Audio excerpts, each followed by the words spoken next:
India میں جو business sector ہے وہ نہیں چاہتا کہ بھارت کسی جنگ میں جائے یا وہ کرکٹ کو ڈپلومیسی کے طور پہ استعمال نہ کرے، لیکن اس کا اثر مودی پہ ہوگا ہی نہیں اور وہ کر سکتے ہیں پھر بھی مس ایڈونچر؟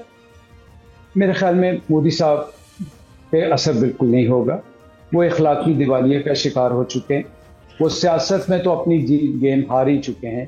اب وہ جیسے میں پہلے کہہ رہا تھا کہ ہاتھ پاؤں مارنے کے چکر میں ہیں. دیکھیں جب آپ ایٹمی طاقت ہوتی ہے تو آپ ایک ذمہ دارانہ ریاست ہوتے ہیں. الحمدللہ پاکستان ایک بہت ذمہ دارانہ ریاست ہے اور یہ دنیا نے بہت پروپیگنڈا ہوا اس کے باوجود یہ تسلیم کیا کہ ہمارے ایٹمی اثاثے الحمدللہ in the safest possible hands and in the safest possible mechanism کے تحت چل رہے ہیں.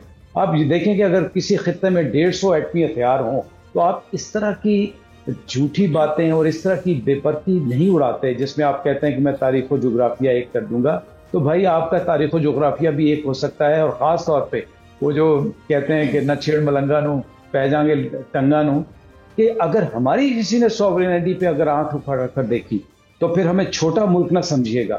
آپ جو بار بار کہہ رہی ہیں، میرے خیال میں اس کے مودی کے دن گنے جا چکے ہیں.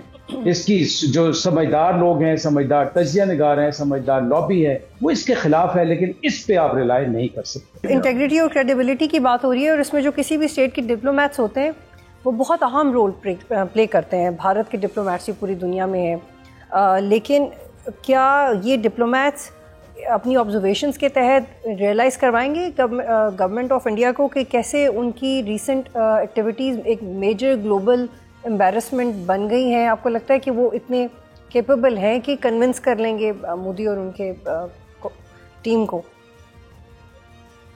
میرے خیال میں اگر آپ اس کو موازنہ کریں کہ ان کی پہلی اسٹیٹمنٹس آتی تھی اور جو اب ان کی اسٹیٹمنٹس آ رہی ہیں، اس میں ڈیفینیٹلی ایک ڈیفینسو سوچ آ چکی ہے. بیکاز اگر آپ سفارتی محاذ پہ دیکھیں، برکس میں دیکھ لیں، امریکہ کے ساتھ دیکھ لیں، چائنا کے ساتھ دیکھ لیں، سعودی عرب کے ساتھ دیکھ لیں جس کے اوپر ہمیں ان کو بڑا ناز تھا، اور مڈل ایسٹ میں ان کی کوئی ریلیونس نہیں ہے، اس ریجن میں کوئی ریلیونس نہیں ہے. تو ان کے جو اسٹیٹمنٹ ہیں جو پہلے بہت بڑھ چڑھ کر بولتے تھے، بہت محاذ پہ آتے تھے، جب سے پاکستان نے کہا کہ ہم غیر جانبدارانہ اور آزادانہ تحقیقات کسی بھی مسئلے کے لیے کروانے کو تیار ہیں، ایک بات، اور دوسرا کہ پاکستان ہمیشہ ریسٹرین کرے گا، کرتا رہے گا، اس کے بعد سے ان اسٹیٹمنٹ کی بھی کوئی سنوائی نہیں ہو رہی. اور میں بار بار ایک بات کہہ رہا ہوں کہ یہ آر ایس ایس کا ایک 100 سالہ جشن منایا جا رہا ہے، ایک ہندواتا سوچ اس وقت پیک پہ لے کے جانے کے چکر میں، جس کا ان کو احساس نہیں کہ وہ دنیا میں تو عزت کھو ہی رہی ہیں، لیکن علاقے میں، اور خدا نہ خواستہ اگر کوئی اور انہوں نے